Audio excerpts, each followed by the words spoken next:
Newcastle upon Tyne sits on the north bank of the River Tyne in the northeast of England. A city of bridges and hills, of industry and community, of people who have always worked hard and expected little to be handed to them.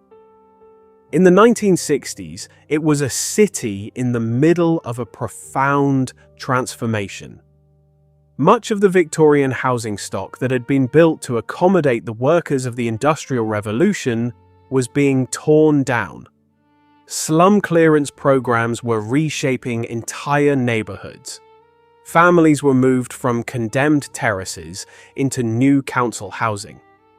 The process was slow and imperfect, and, in the meantime, many people continued to live in buildings that had already been scheduled for demolition. In the inner suburb of Scotswood, in the west end of the city, hundreds of houses were on the slum clearance list. Their windows were boarded, their interiors were stripped, their gardens had become rubble.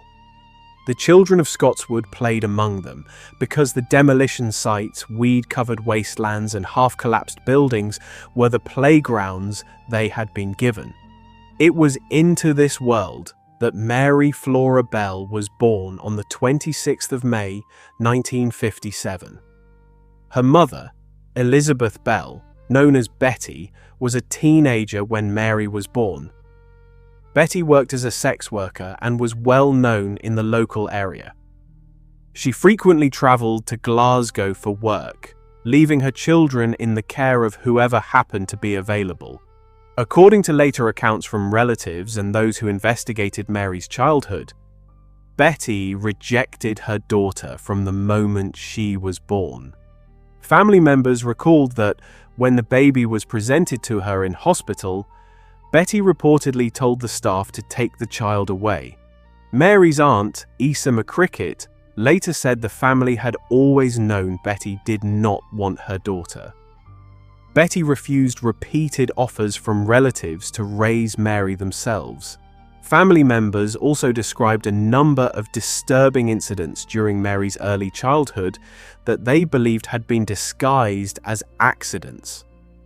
They alleged that Betty once dropped Mary from a first-floor window, gave her sleeping tablets, and even attempted to hand her to a woman who wished to adopt a child before Mary's aunt intervened and brought her back. None of these incidents resulted in official action. In Scotswood during the 1950s, family problems were rarely reported outside the home. The man Mary believed to be her father for most of her childhood was William Bell, known as Billy. He was a violent alcoholic with a criminal record that included armed robbery. Whether Billy Bell was Mary's biological father has never been established. He married Betty after Mary's birth and was frequently absent. When he was at home, violence was common. By any measure, Mary grew up in an exceptionally unstable and dangerous household. As an adult, Mary claimed that she had been subjected to severe abuse from a very young age, including allegations involving her mother's clients. Those claims have never been independently confirmed. What was established through psychiatric examinations before and during her trial, however, was that Mary had experienced profound abuse and neglect during childhood, leaving her with deep psychological trauma that would shape the rest of her life. As she grew older, Mary's behavior increasingly alarmed neighbors, teachers, and other children. She frequently lied, sought attention, and could be manipulative one moment and withdrawn the next. She became involved in a series of disturbing incidents involving younger children, several of which attracted police attention. In the weeks leading up to May 1968, a young boy was seriously injured after an incident involving Mary that was treated as an accident. There were also reports that she had frightened and physically confronted several younger girls, leading officers to warn her about her behavior. Another incident involving the older sister of her neighbor, Norma Joyce Bell, No relation was only brought to an end when an adult intervened. Norma remained the closest thing Mary had to a friend. The two girls lived next door to one another on White House Road. On the 25th of May, 1968, the day before her 11th birthday, 4-year-old Martin Brown was found dead inside a derelict house at 85 St. Margaret's Road in Scotswood. His death was initially treated as a tragic accident. As investigators looked more closely at the circumstances, however, that conclusion began to change. The investigation would ultimately establish that Mary Bell was responsible for Martin's death. She had acted alone. Norma Joyce Bell was not present. Martin had last been seen at approximately 3:15 in the afternoon. He was found 15 minutes later by 3 boys foraging for scrap wood in the empty house, lying on his back next to a window, blood and saliva trickling down the side of his cheek. A workman named John Hall, who lived nearby, tried to resuscitate the child and failed. Shortly after Hall arrived, Mary and Norma appeared at the doorway of the house. They were told to leave. They went first to the house of Martin's aunt and told her that one of her sister's children had just had an accident. Then Mary went to the home of Martin's mother, June Brown, and asked to see her son. June told her Martin was dead. Mary replied, "Oh, I know he's dead. I want to see him in his coffin." June slammed the door. A bottle of aspirin found near Martin's body led investigators to rule his death accidental. No murder inquiry was opened. 2 days later, on the 27th of May, a Monday morning, the day nursery on Woodlands Crescent was found ransacked. Cleaning materials had been thrown across the floor. School materials had been scattered, and 4 handwritten notes had been left behind, scrawled in a child's hand, misspelled, barely literate, but unmistakable in their meaning. One read, "I murder so that I may come back." Another, "We did murder Martin Brown, fuck of you bastard." A third, "Foosh off we murder, watch out Fanny and faggot." The fourth was the most elaborate, a rambling, childish declaration that ended, "There are murders about, by Fanny and old faggot." Police dismissed the notes as a tasteless, childish prank. The investigation into Martin Brown's death was not reopened. 9 weeks passed. On the afternoon of the 31st of July, 1968, 3-year-old Brian Howe was playing outside his home on St. Margaret's Road with his siblings and the family dog. Mary Bell and Norma Bell were with him. Brian was last seen in their company. When he did not come home, his sister Pat became frightened and began searching the neighborhood. Mary and Norma eagerly offered to help. They walked with Pat through the streets of Scotswood, searching. At one point, Mary pointed toward the patch of wasteland the local children called Tin Lizzie, the rubble-covered ground beside the old railway line, and suggested Brian might be playing among the concrete blocks there. Norma quickly said she had already looked there, and there was nothing. They moved on. Brian's body was found late that evening, at around 11 o'clock at night, by a local search party. He was lying between 2 large concrete slabs on Tin Lizzie, thinly covered in grass and weeds. He had been strangled. His lips were tinged blue. Small bruises and cuts marked his neck. Sections of hair had been cut from his scalp. His legs bore puncture wounds that had been inflicted after death.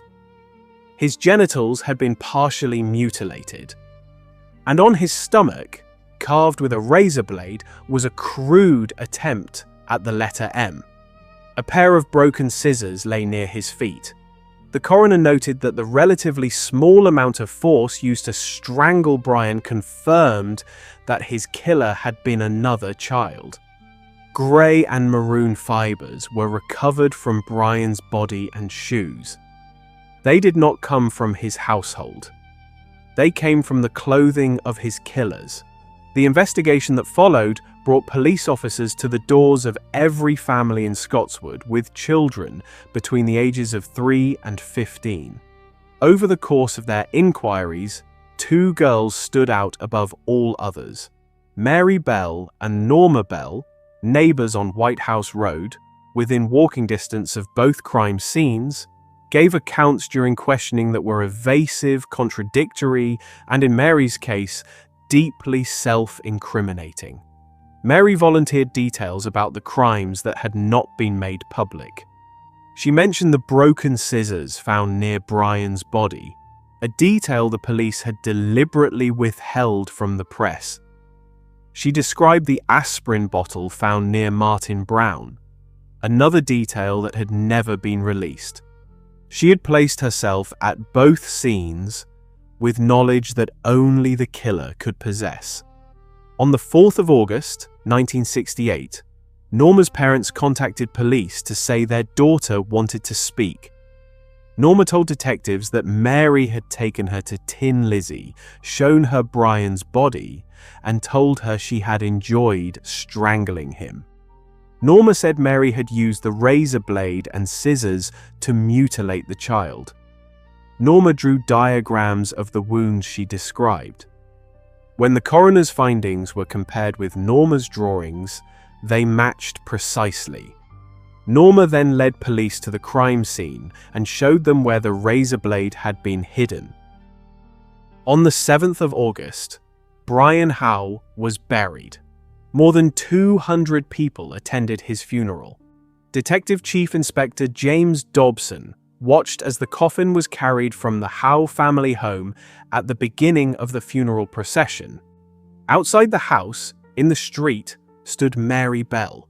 Dobson later described what he saw. She stood there, he said, laughing and rubbing her hands. He said to himself, "My God, I've got to bring her in.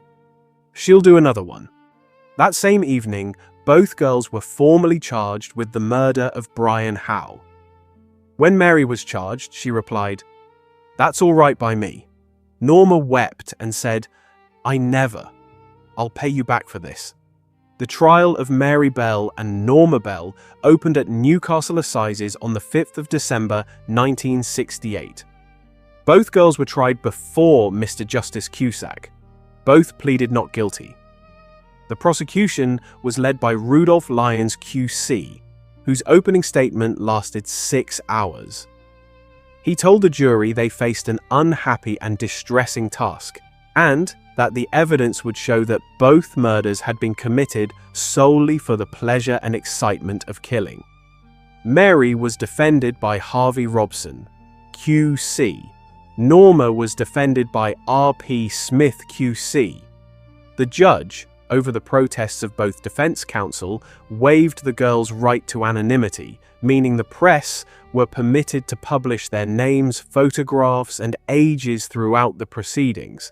Home Office psychiatrist Dr. David Westbury gave evidence that Mary displayed traits consistent with a psychopathic personality disorder. He noted that the court had been told there was no suitable hospital placement available for her. Mary took the witness stand and appeared to the observers in that courtroom entirely self-possessed, calm and calculating in a way that made everyone present deeply uncomfortable. The night before the jury reached its verdict, Mary asked one of the policewomen guarding her what the worst thing that could happen to her was. She asked if they would hang her. The trial lasted 9 days. The jury, 5 women and 7 men, deliberated for less than 4 hours. On the 17th of December 1968, the verdict was delivered. Norma Bell was acquitted of all charges. She was regarded by the court as a passive girl who had been dominated by her younger and more calculating companion. Mary Bell was found not guilty of murder but guilty of manslaughter on the grounds of diminished responsibility. Mr. Justice Cusack described her as a dangerous individual and sentenced her to detention at Her Majesty's pleasure. an indeterminate sentence with no fixed release date. Mary Bell served her sentence in a series of institutions. In 1977, she briefly escaped from the adult prison to which she had been transferred, along with another inmate. She was quickly recaptured. In 1980, aged 23, she was released. She was given a new identity. She later became a mother. The courts granted her a lifelong anonymity order, subsequently extended to protect the identity of her daughter and later her granddaughter. She has lived, since her release, under a series of pseudonyms. The details of her life after prison are not a matter of public record. In a letter she wrote to her mother from prison, Mary said, "All the time it was you, Mother. It was you." Hello everyone. Thank you for listening and drop any feedback below. I would love to hear your thoughts and hope to see you again right here on Cold Case UK.